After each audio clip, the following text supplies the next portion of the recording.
जय भारत। हेलो दोस्तों, आप सभी का स्वागत है। आज हम तुगलक के बारे में पढ़ेंगे। इससे पहले हम खिलजी वंश के बारे में पढ़े थे। अगर वह वीडियो मेरा नहीं देखे हैं तो आप जो है जाकर मेरे प्लेलिस्ट पर देख लीजिएगा।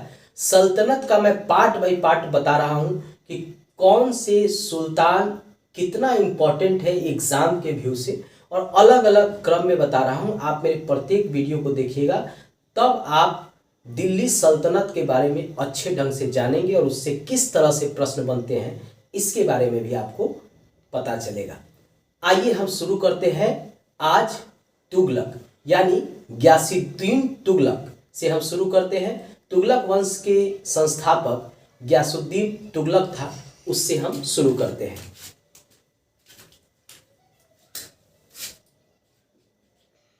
गयासुद्दीन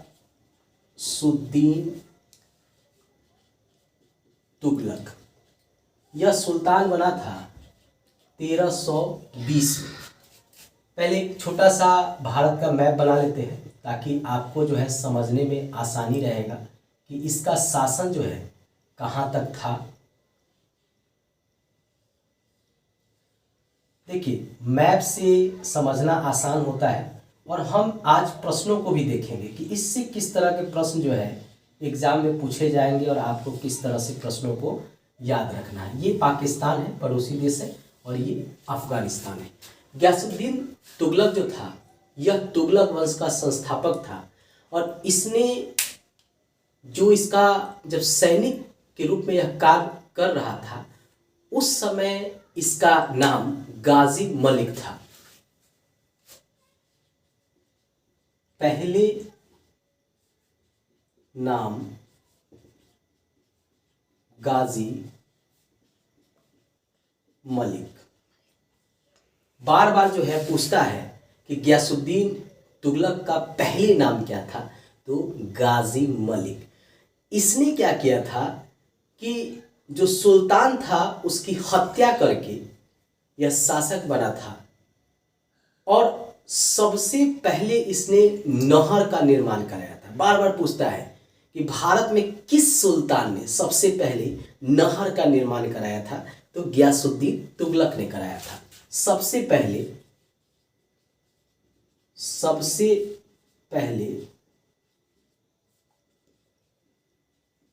नहर का निर्माण ग्यासुद्दीन तुगलक के द्वारा ही कराया गया था। निजामुद्दीन औलिया एक सूफी संत थे जिसका इससे विवाद चल रहा था, और यह जब बंगाल के अभियान पर गया था और वहाँ से लौटते समय इसने कहा था कि मैं जब दिल्ली पहुँचूंगा तो निजामुद्दीन औलिया का हम सजा देंगे। क्योंकि निजामुद्दीन औलिया हमेशा इसके विरोध में बातें करते थे, हमेशा जनता को इसके विरोध में भड़काते थे, जिससे ग्यासुद्दीन तुगलक जो है चिड़चिड़ा हो गया था, और उसने सोचा कि मैं जैसे ही दिल्ली पहुंचूंगा बंगाल के अभियान के बाद, तो मैं निजामुद्दीन औलिया को फांसी पर चढ़ा दूंगा। तभी निजामुद्दीन औलिया ने कहा था कि पहले दिल्ली तो पहुंचो, तब तो हमको फांसी चढ़ाओगे सुल्तान। और बीच में ही जब बंगाल अभियान से ये लौट रहा था, उसी दौरान जूना खां, जो मोहम्मद बिन तुगलक का पहले का नाम था, उसके द्वारा जो है एक सभा का आयोजन किया गया था, और उस सभा में जो है लकड़ी का महल बनाया गया था, और वह महल जो है अचानक गिर जाता है, और उसी से ग्यासुद्दीन तुगलक की मौत हो जाती है दबने से। और निजामुद्दीन औलिया ने जो कहा था कि तुम पहले दिल्ली तो पहुंचो बंगाल के अभियान से, दिल्ली पहुंच नहीं पाता है, रास्ते में ही यह मर जाता है। उसके बाद जो जूना खां बाद में मोहम्मद बिन तुगलक के नाम से शासक बन जाता है। तो इसका जो है टकरार किससे था, किस सूफी संत से? सूफी संत निजामुद्दीन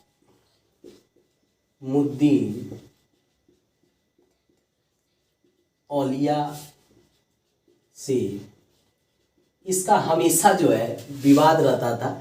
निजामुद्दीन औलिया इसको पसंद नहीं करते थे, और यही कारण था कि जो कहिए श्राप, या ये कहिए कि वो जानते थे। अध्यात्म में तो आपको पता ही है, अध्यात्म से आप बता सकते हैं कि कल क्या होने वाला है। तो निजामुद्दीन औलिया जानता था कि ये बंगाल अभियान से दिल्ली नहीं पहुंच पाएगा, तो तो उसने कहा था कि सुल्तान पहले दिल्ली तो पहुंचे तब तो हमको सजा दोगे। और इसी दौरान जो है, जब बंगाल अभियान से ये लौट रहा था, बंगाल के अभियान से लौटते समय जूना खां द्वारा बनाए गए लकड़ी के महल में दबकर इसकी हो गई मौत।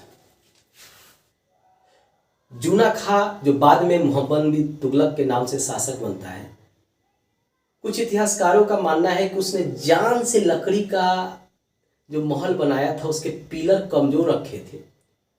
और कहा जाता है जैसे ही निजामुद्दीन औलिया का तो एक श्राप था, जैसे ही गयासुद्दीन तुगलक उस महल में बैठा कि बस छते गिर गया और उसी में दब कर इसकी मौत हो गई।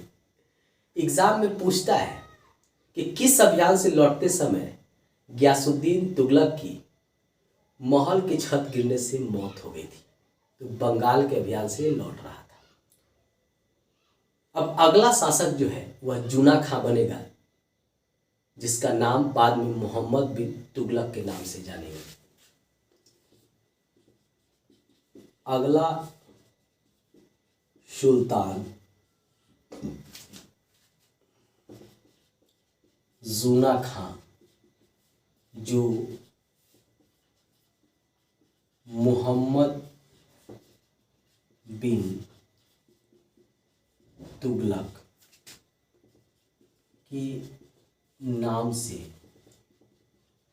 शासक बना। मोहम्मद बिन तुगलक का ही बचपन का नाम जूना खां था। क्या था? जूना खां। अब प्रश्न इससे कैसे बनेंगे, आइए हम उन प्रश्नों को भी जानते हैं। हम जूना खां से पहले गयासुद्दीन तुगलक से किस तरह के प्रश्न पूछे जाएंगे उसको भी हम देखते चलेंगे कि एग्जाम में चाहे वह बीपीएससी हो या बिहार पुलिस हो या बिहार दरोगा हो या रेलवे हो या एसएससी जीडी हो, उसमें किस तरह से प्रश्न उससे पूछे जाएंगे उसको हम देखते चलेंगे। पहला प्रश्न तो गयासुद्दीन तुगलक से पूछेगा कि गयासुद्दीन तुगलक का पहले नाम क्या था। गयासुद्दीन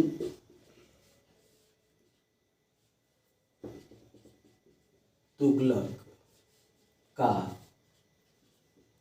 सुल्तान बनने के पहले क्या नाम था। ठीक है, एक प्रश्न ये बन सकता है। इस तरह के प्रश्न जो है बीपीएससी में, एसएससी में, रेलवे में, पुलिस में, एसआई में पूछे जाते हैं। तो इसका उत्तर क्या होगा? इसका उत्तर होगा गाजी मलिक। सुल्तान बनने से पहले इसका गयासुद्दीन तुगलक का नाम था गाजी मलिक। पहला तो ये वीवीआई है एग्जाम के दृष्टिकोण से। दूसरा क्वेश्चन पूछेगा किस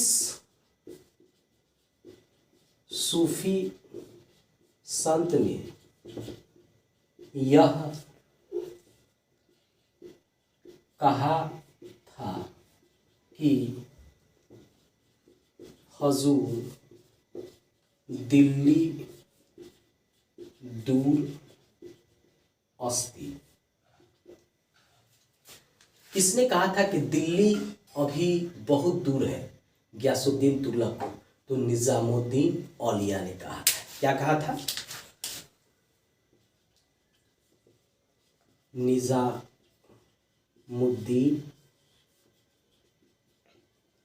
औलिया। यह जो है बिहार एसआई में एक बार पूछे हुआ है। तीसरा प्रश्न बनेगा कि गयासुद्दीन तुगलक की मृत्यु के बाद कौन अगला दिल्ली का सुल्तान बना। गयासुद्दीन तुगलक की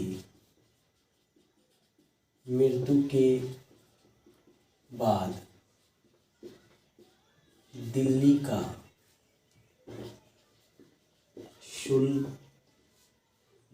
का सुल्तान कौन बना? सीधी सी बात है, कौन बनेगा? जूना खान यानी मोहम्मद बिन तुगलक। इसका उत्तर होगा मोहम्मद बिन तुगलक। यहां से ये इंपॉर्टेंट हो गए। इस तरह के प्रश्न जो है आपका पुलिस में पूछेगा, बीपीएससी में पूछेगा, एसआई में पूछेगा, एसएससी में पूछेगा, काफ़ी बार ये पूछा हुआ है। तो उसके दृष्टिकोण से ये इम्पोर्टेंट है। हम चैप्टर भी पढ़ेंगे, किस तरह से क्वेश्चन का फॉर्मेट होगा उसको भी देखेंगे, क्योंकि हमारे लिए वो बहुत ज़रूरी है। चलिए अब हम मोहम्मद बिन तुगलक के बारे में जानते हैं। देखिए, मोहम्मद बिन तुगलक से सबसे ज़्यादा एग्जाम में क्वेश्चन पूछा जाता है। जितना एग्जाम दीजिएगा उसमें ज़्यादातर मोहम्मद बिन तुगलक या फिरोज शाह तुगलक, इससे ज़्यादा पूछता है। तो चलिए, मोहम्मद बिन तुगलक ने क्या क्या किया इसको भी जानते हैं। इसे पगला सुल्तान भी कहते हैं, ठीक है। इसे कहा जाता है कि यह पागल सुल्तान था, क्योंकि नए नए इसने जो है कार्य किए थे। पहले तो जान लेते हैं कि इसका बचपन का नाम क्या था। बचपन का नाम मोहम्मद बिन तुगलक का जूना खां था। जूना खां, ये इसके बचपन का नाम था। सुल्तान यह बना जब गयासुद्दीन तुगलक की मौत हो गई, तो इसने 5 काम किए जो इतिहासकारों के द्वारा कहा जाता है कि यह सब असफल रह गया, लेकिन सफल भी रहा, कुछ हद तक सफल भी रहा था। पहला इसने काम किया कि 5 कार्य, क्या क्या किया था? पहला इसने किया, दोआब क्षेत्र में कर वृद्धि। यह किया था 1336 में। यह जो है 1336 में किया था। 1326, यह जो है 1326 में किया था। अब दोआब क्षेत्र में कर वृद्धि का क्या कारण था? देखिए, ये वाला जो क्षेत्र है काफ़ी उपजाऊ माना जाता था। ये वाला क्षेत्र जो है इसको शायद दोआब कहा जाता था। कुछ इतिहासकार गोदावरी और कृष्णा के बीच का क्षेत्र मानते हैं, कुछ जो है गंगा के आसपास का क्षेत्र मानते हैं। तो वहाँ इसलिए किया कि यहाँ की मिट्टी उपजाऊ थी, और जब यह सुल्तान बना दिल्ली का तो खजाना खाली था, और इसे कराची अभियान जो है आगे करना था, खुरासान अभियान करना था, तो इसको चाहिए था बहुत सारा धन। तो सोचा कि हम दोआब क्षेत्र में जो है कर वृद्धि कर देते हैं, लेकिन दोआब में आ गया अकाल उस साल। अब ये तो कर वृद्धि कर दिया, लेकिन अकाल आने के कारण जो है किसान जो है, वहाँ की जनता जो है इसका विरोध करने लगे। तो इसने क्या किया कि फिर जो है इसको वापस ले लिया, जो कर वृद्धि किया था, कि नहीं भैया अब जो है पहले वाला ही रहेगा, वही रहेगा। क्योंकि अकाल पड़ गया, जनता के पास पैसा है नहीं, तो क्या करेगा वो? विरोध ही करेगा। दूसरा ये क्या किया कि राजधानी परिवर्तन किया। राजधानी परिवर्तन कहाँ ले गया या दूसरा अभियान राजधानी परिवर्तन में? दौलताबाद। ये दक्षिण में यहाँ पर इसने क्या किया, दौलताबाद में जो पहले देवगिरी था उसी को दौलताबाद बना दिया, और इसने दूसरी राजधानी बनाया। पहला राजधानी उसका यहाँ दिल्ली में रहा मोहम्मद बिन तुगलक का, और दूसरा हो गया यहाँ पे दौलताबाद। इस राजधानी परिवर्तन का कारण बताया जाता है कि दिल्ली की जनता जो है मोहम्मद बिन तुगलक को हमेशा जो है गाली भरा हुआ खत लिखती थी। तो वह चाहता था कि दिल्ली की जनता जो उसको खत लिखता है उससे हम अपना बदला लें। तो बोला कि चल भैया दिल्ली से तू दक्षिण चल दौलताबाद, और कहा जाता है कि रास्ते में ही बहुत सारे की मृत्यु हो गई। तो यह जो परिवर्तन किया था, यह परिवर्तन किया था 1327 में। लेकिन बाद में जब दिल्ली की जनता जो है दौलताबाद जाते समय रास्ते में बहुत की मृत्यु हो गई, बहुत दौलताबाद पहुंची, तो उन्होंने कहा कि भाई हमारे लिए सूट नहीं है, क्योंकि वहाँ काफ़ी गर्मी था, कि हम तो दिल्ली जाना चाहते हैं। सुल्तान का होने लगा विरोध। अब सुल्तान का विरोध होगा तो सीधी सी बात होगा कि जनता का विरोध होने पर सुल्तान को ये वापस लेना पड़ेगा। फिर उन्होंने कहा कि चल भाई दौलताबाद से फिर दिल्ली चल, वही राजधानी रहेगी। तो यह भी योजना कहा जाता है कि असफल हो गया। लेकिन यह जो जनता से बदला लेना चाहता था, जो उसे गाली भरा खत देता था, उसका ये हिसाब किताब पूरा हो गया। तीसरा इसने कहा किया कि इसने सांकेतिक मुद्रा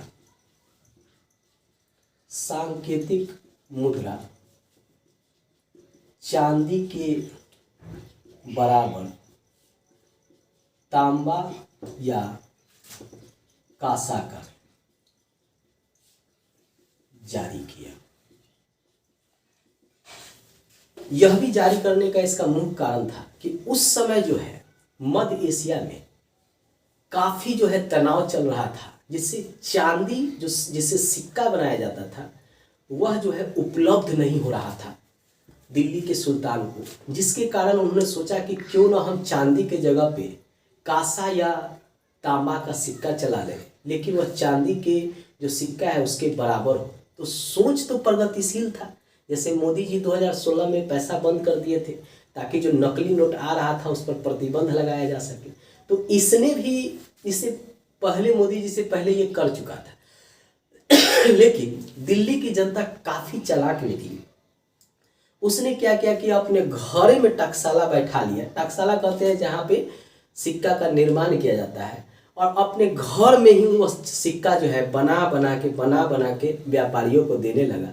अब व्यापारी समझ गए कि भाई ये घोटाला हो रहा है, तो व्यापारी कहा कि ना भैया, हम ये सिक्का नहीं लेंगे, हम इससे कोई माल नहीं बेचेंगे। अब समस्या आ गया। अब मोहम्मद बिन तुगलक सोचा कि भाई ये क्या हो गया, हम तो सोचे थे चांदी का समस्या इस तरह हम सुलझा लेंगे, लेकिन ये तो बढ़ गया। अब मोहम्मद बिन तुगलक को वह भी वापस लेना पड़ा, और खजाने से जो है उतना ही धन जो है व्यापारियों को देना पड़ा।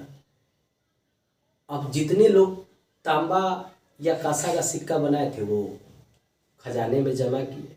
जैसे 16 में जब कहा गया मोदी जी के द्वारा कि आपके पास जो पुराने नोट है वो बैंक में जमा कीजिए, रिजर्व बैंक में जमा कीजिए, तो लोग लाइन में लग के जमा किया।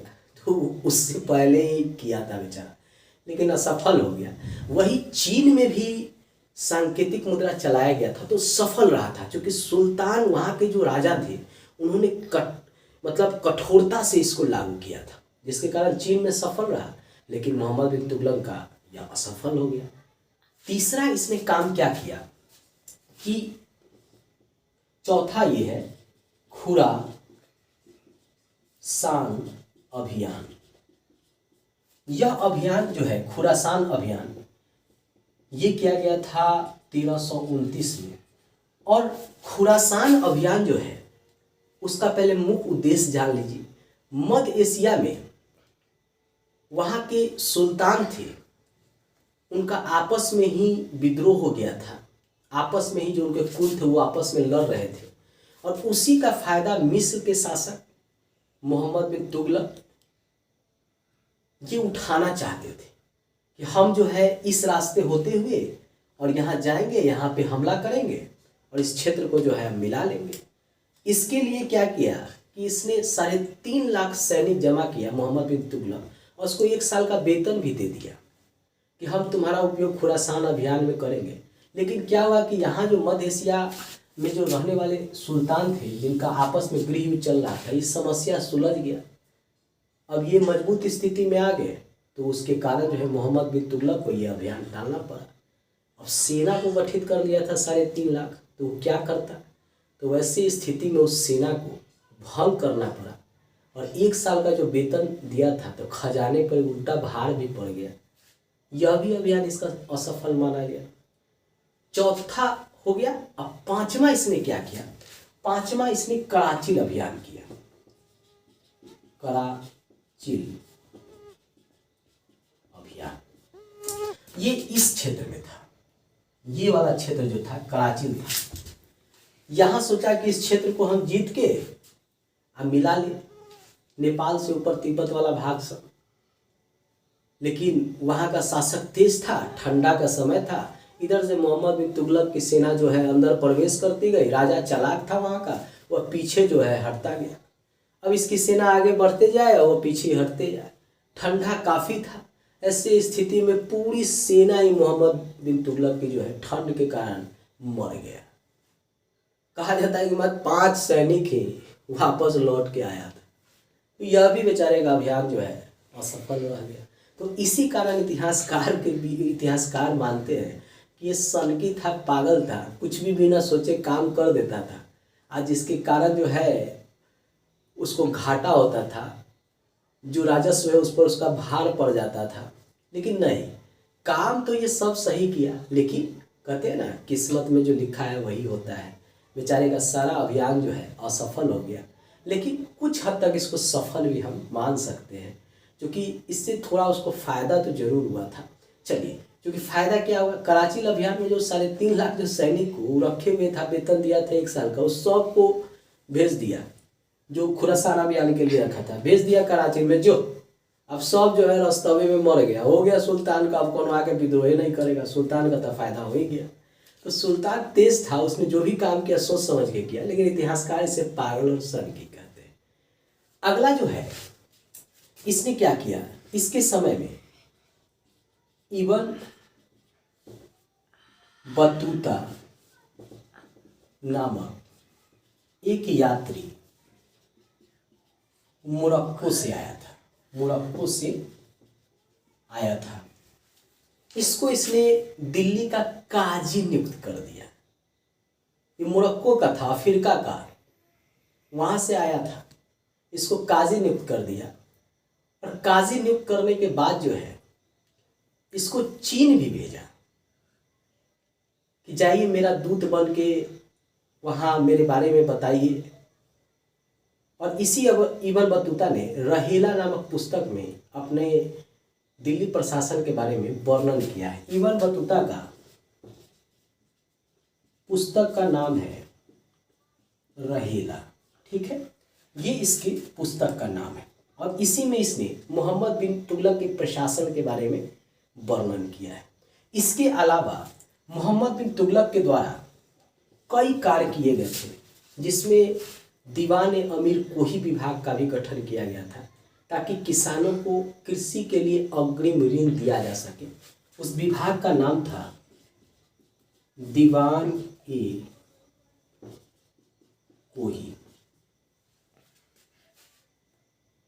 इसका काम था कृषि ऋण। दीवान अमीर कोही कृषि ऋण किसानों को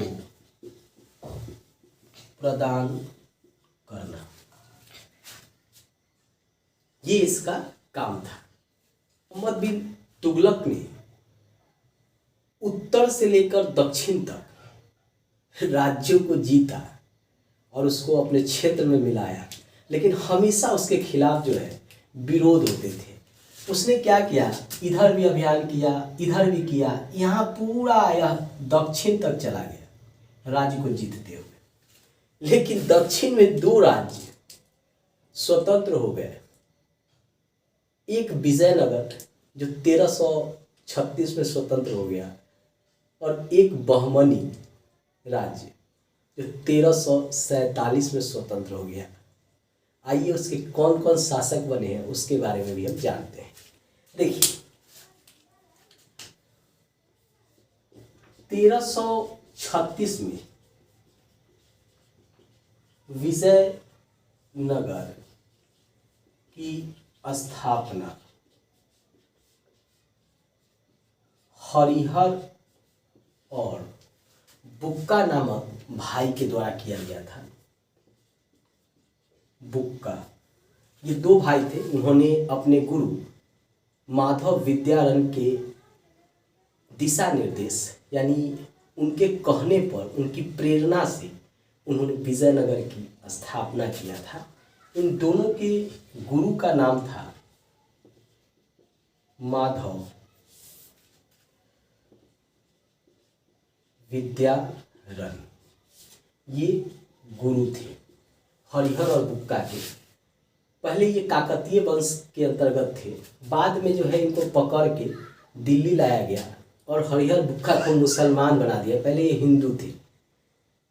जब ये दक्षिण पहुँचे, भेजा गया जाइए दक्षिण के राज्यों को जीतिए, तो वहाँ जो इनको मिले माधव विद्यारण, उन्होंने कहा कि रे भाई तू पहले हिंदू था, अब मुसलमान बन गया है और तू हिंदुए के ऊपर फिर आके अत्याचार कर रहा है, तो तुम्हारा जो पूर्वज जो पहले था उसी वंश में आ जाना।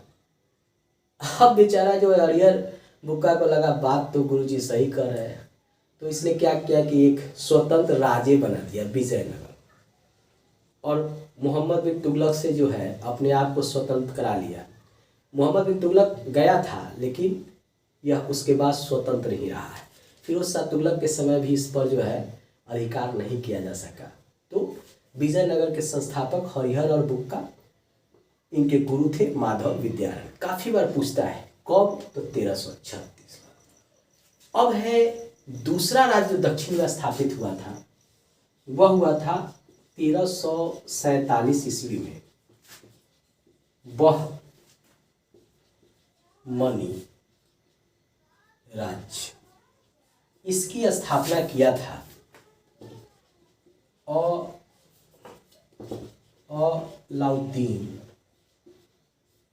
अलाउद्दीन बहराम शाह। कहीं कहीं बुक में बहराम शाह मिलता है, कहीं कहीं पर पूरा नाम अलाउद्दीन बहराम शाह मिलता है, लेकिन इसका पूरा नाम जो है अलाउद्दीन हसन गंगू, ये इसका पुराना नाम है। ठीक है, यही अलाउद्दीन हसन गंगू जो है बाद में बहराम शाह के नाम से बहमनी राज्य का शासक बन जाता है। किसी किसी बुक में अलाउद्दीन बहराम शाह है, किसी किसी बुक में अलाउद्दीन हसन गंगू है। दोनों एक ही व्यक्ति है, दोनों एक ही व्यक्ति है, नाम अलग अलग बुक में है। तो एग्जाम में कहीं कहीं पर आपको बहमान शाह दे देगा, कहीं कहीं पर अलाउद्दीन हसन गंगू देगा। चिंता नहीं करना है, बहमनी राज्य के संस्थापक यही थे। तो इससे पूछता है कब तक, 1347 ईस्वी में इसने किया था। मोहम्मद बिन तुगलक जो है जैन गुरु से भी काफ़ी प्रभावित रहा था। जैन गुरु थे, काफ़ी प्रचलित थे, प्रभु सूरी और राजशेखर से काफ़ी प्रभावित था। जैन गुरु कौन कौन थे? जैन आचार्य जीन प्रभु सूरी, एक तो ये थे। दूसरा जो है राजशेखर। ये दो जैन गुरु थे जिससे मोहम्मद बिन तुगलक काफ़ी प्रभावित था। यह हिंदू धर्म से भी मोहम्मद बिन तुगलक काफ़ी प्रभावित था। होली खेलता था, सती प्रथा का विरोध किया था। जो रहेला लिखा था इब्न बतूता, उसमें भी सती प्रथा का वर्णन है, एग्जाम में भी पूछता है। मोहम्मद बिन तुगलक की मृत्यु खट्टा नामक स्थान पर 1351 में हो गया था। बेचारा दक्षिण से उत्तर लौट रहा था, रास्ते में ही इसकी कहानी खत्म। मृत्यु कब हुआ था? 1351 में खट्टा नामक स्थान के पास, जो दिल्ली के काफ़ी समीप था, वहीं पे इस बेचारे की मृत्यु हो गई थी। अब आइए मोहम्मद बिन तुगलक से कौन कौन सा क्वेश्चन बन सकता है, हमारे लिए क्या इम्पोर्टेंट है, उसको भी हम देखेंगे। क्वेश्चन पूछेगा कि मोहम्मद बिन तुगलक का बचपन का नाम क्या था। पहला तो क्वेश्चन यही पूछता है कि इसके बचपन का नाम क्या था, तो जूना खां। क्या नाम था? जूना खां। कहीं कहीं पे जौना खां भी लिखा आता है, दोनों एक ही व्यक्ति का नाम है। कहीं कहीं पे जूना खां, कहीं कहीं पे जौना खां। तो पहला क्वेश्चन तो यही पूछेगा कि मोहम्मद बिन तुगलक का सुल्तान बनने से पहले क्या नाम था। दूसरा क्वेश्चन पूछेगा कि इसके समय में कौन सा राज्य जो है स्वतंत्र हो गया था, अर्थात विजयनगर की स्थापना किस सुल्तान के समय हुई थी। दूसरा है कि मोहम्मद बिन तुगलक के समय विजयनगर की स्थापना किसने की थी। एक ये प्रश्न बन जाता है। तो हरिहर और बुक्का, क्या होगा इसका उत्तर? हरिहर और बुक्का ये दोनों भाई रहते हैं, इन्हीं के द्वारा जो है विजयनगर की स्थापना की जाती है। अगला क्वेश्चन पूछेगा कि मोहम्मद बिन तुगलक के समय बहमनी राज्य की स्थापना किसके द्वारा किया गया था। तीसरा क्वेश्चन है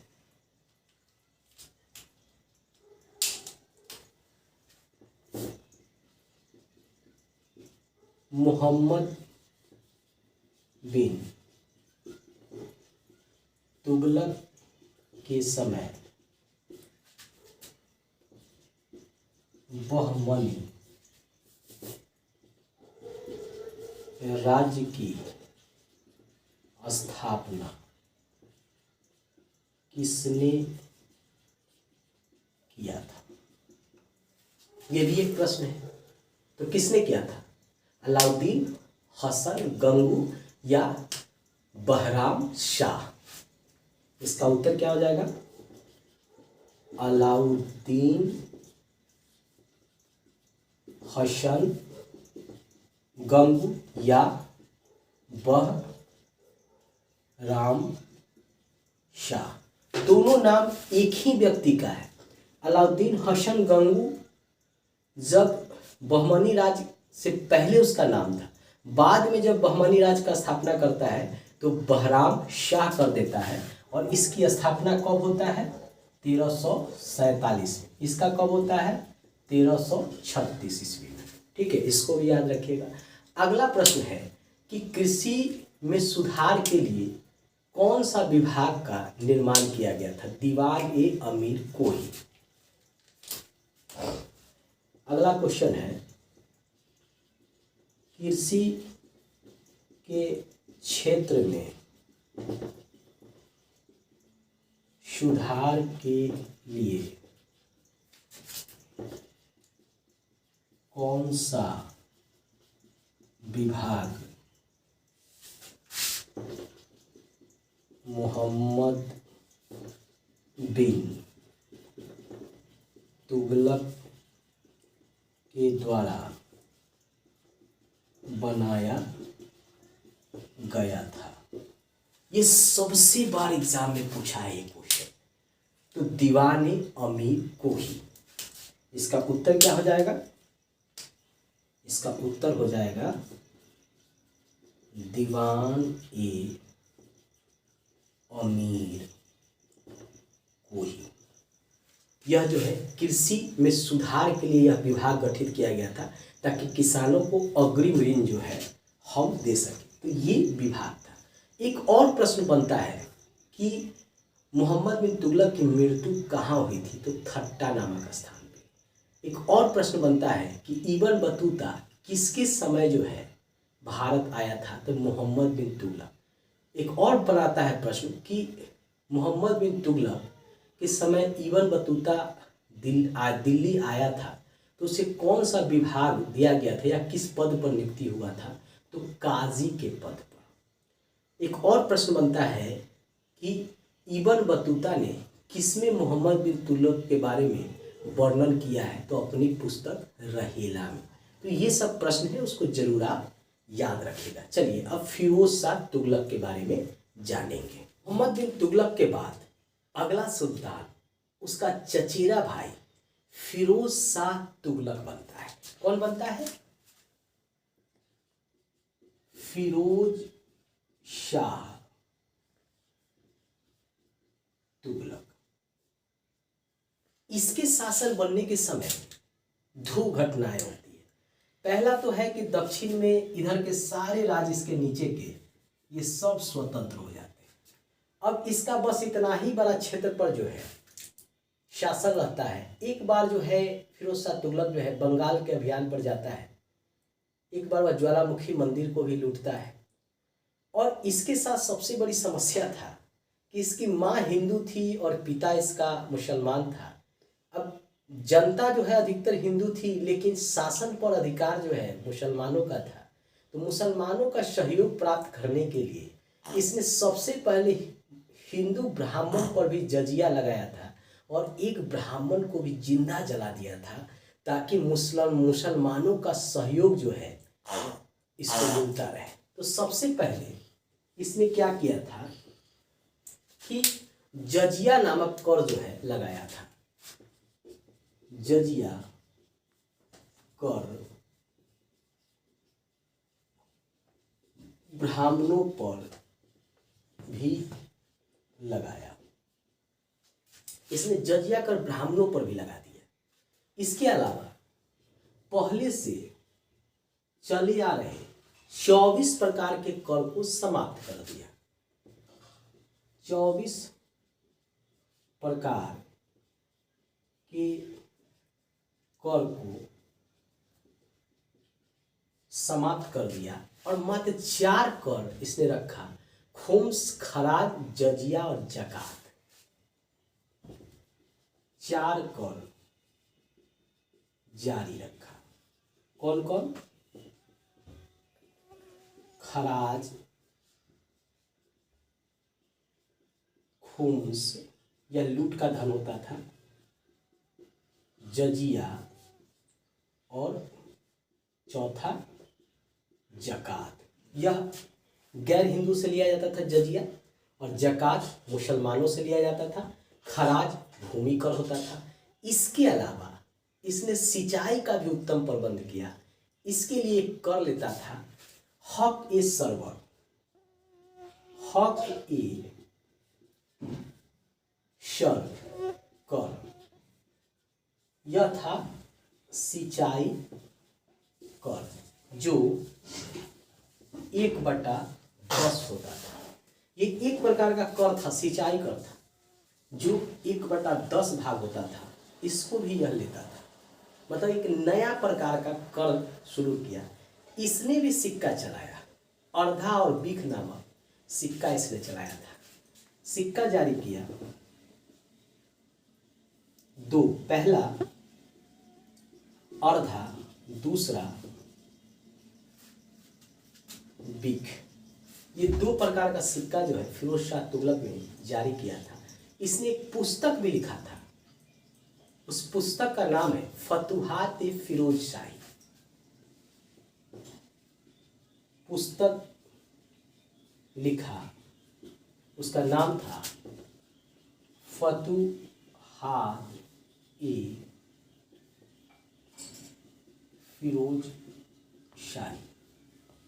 यह पुस्तक फिरोज शाह तुगलक के द्वारा खुद लिखा गया था। एक बरनी भी पुस्तक लिखा था। उस पुस्तक का भी नाम जो है इससे मिलता जुलता है। आइए बरनी क्या लिखा उसको भी जानते हैं। बरनी के द्वारा एक पुस्तक लिखा गया था, तारीख ए फिरोज शाही। यह बरनी के द्वारा लिखा गया था, तारीख ए फिरोज शाही, जबकि फिरोज शाह तुगलक के द्वारा लिखा गया था फतुहात ए फिरोज शाही। एग्जामिनर बार बार इस पुस्तक में कंफ्यूज स्टूडेंट को करा देता है। तो हमको जो है इस दोनों पुस्तक को याद रखना है, किसने लिखा, किसके द्वारा लिखा गया।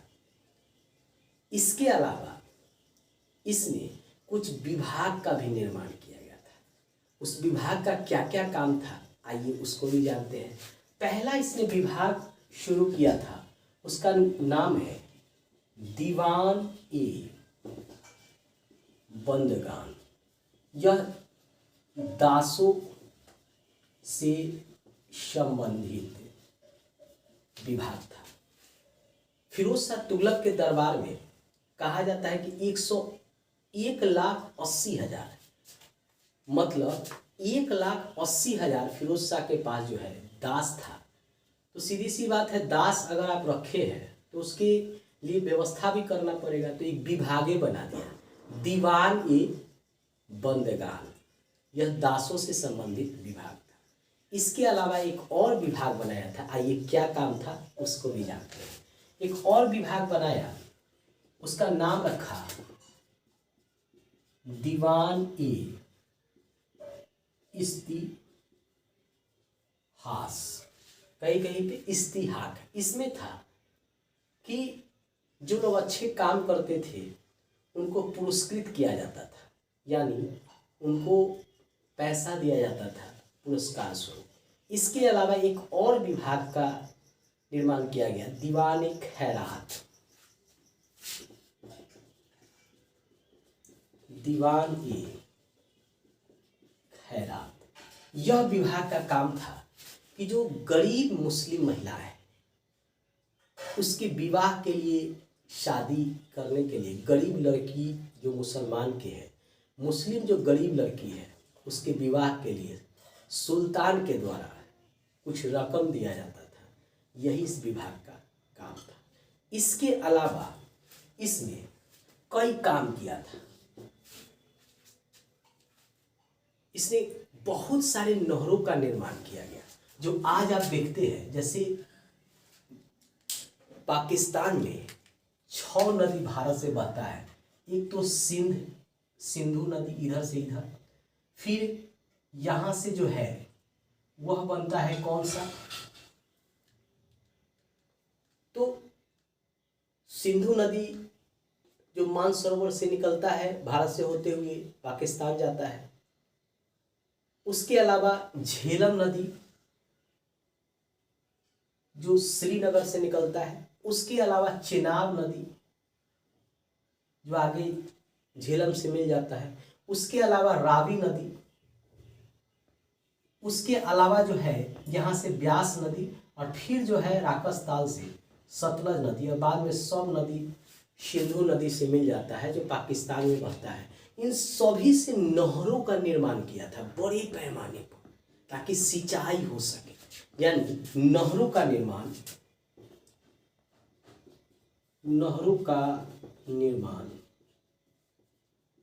बड़े पैमाने पर किसके लिए, सिंचाई के लिए करवाया था। आइए इसके बाद का शासक है उसके बारे में जानते हैं। अगला जो शासक है फिरोज शाह के बाद उसका पुत्र नसरुद्दीन महमूद शाह बनता है, जो कुछ समय के लिए शासक रहता है। क्योंकि ये काफ़ी शराब पीता है, इसके कारण इसकी मृत्यु भी हो जाती है। लेकिन इसी के समय जो है तैमूर लंग का आक्रमण 1398 ईस्वी में होता है। इसके समय आक्रमण किसका हुआ, तैमूर लंग का, जो 1398 ईस्वी में हुआ था। और इसी आक्रमण में जो दिल्ली की सत्ता है वह तुगलक वंश से समाप्त होकर सैयद वंश के पास चला आएगा। और खिज्र खां को, यही जो है तैमूर लंग, वह दिल्ली का बादशाह बना के चला जाता है। यानी खिज्र खां अगला बादशाह किसका बना, दिल्ली का। ठीक है। और इस खिज्र खां की नियुक्ति किसने किया था, तैमूर लंग के द्वारा ही खिज्र खां को दिल्ली का सुल्तान बनाया गया था। नेक्स्ट वीडियो में हम उसके आगे के बहलूल लोदी इसके बारे में पढ़ेंगे, फिर मुगल के बारे में पढ़ेंगे। चलिए अब इससे क्वेश्चन कैसे बनेगा उस क्वेश्चन को भी हम पहले देख लेते हैं कि फिरोज शाह तुगलक से किस तरह से क्वेश्चन बनाता है। ठीक है, क्वेश्चन तो बनेगा फिरोज शाह तुगलक ने कौन सा सिंचाई कर जो है लागू किया था। तो हक ए शर्त दिल्ली के किस सुल्तान द्वारा सिंचाई कर हक ए शर्त लागू किया गया था। तो इसका नाम है फिरोज शाह तुगलक। इसका उत्तर होगा फिरोज शाह तुगलक। दूसरा प्रश्न बनेगा कि दीवान ए बंदगान विभाग किसके द्वारा निर्मित किया गया था। दीवान ए बंदगान विभाग का निर्माण किसने किया था। फिरोज शाह तुगलक ने दासों को रखने के लिए। तो इसका उत्तर होगा फिरोज शाह तुगलक। एक और क्वेश्चन जो बार बार पूछा जाता है कि फिरोज शाह तुगलक जो है पहली बार जो जजिया लागू किया था तो क्या ब्राह्मणों को उसमें शामिल किया था उस जजिया में। तो हाँ, शामिल किया था। यानी किस सुल्तान ने ब्राह्मणों के ऊपर भी जजिया लागू किया। तो फिरोज शाह तुगलक। एक ये भी क्वेश्चन बनता है किस दिल्ली के सुल्तान ने ब्राह्मणों पर जजिया कर लागू किया। तो फिरोज शाह तुगलक है। ठीक है, इसका उत्तर होगा फिरोज शाह तुगलक। आगे जब हम लोदी वंश पढ़ेंगे तो सिकंदर लोदी भी जजिया कर लागू करता है, उसमें ब्राह्मणों से भी जजिया लेता है। तो यह भी हम आगे पढ़ेंगे। एक और क्वेश्चन बनता है कि फतुहात फिरोज शाही किसके द्वारा लिखी गई है। फतुहात ए फिरोज शाही पुस्तक किस सुल्तान द्वारा लिखी गई। ठीक है, तो फिरोज शाह तुगलक। इसका उत्तर होगा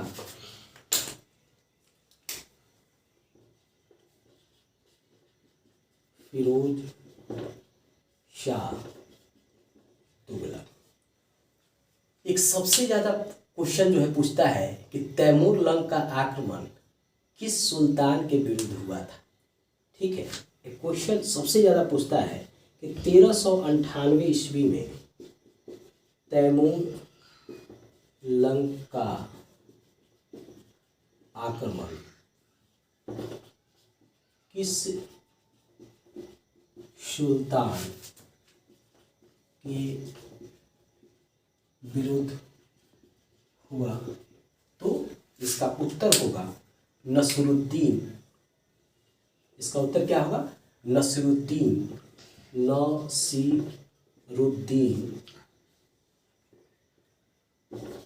महमूद शाह। एक और क्वेश्चन बनाता है कि तैमूर लंग ने दिल्ली का सुल्तान किसको नियुक्त किया था। तो खिज्र खां को, और खिज्र खां ने सैयद वंश का नींव रखा था।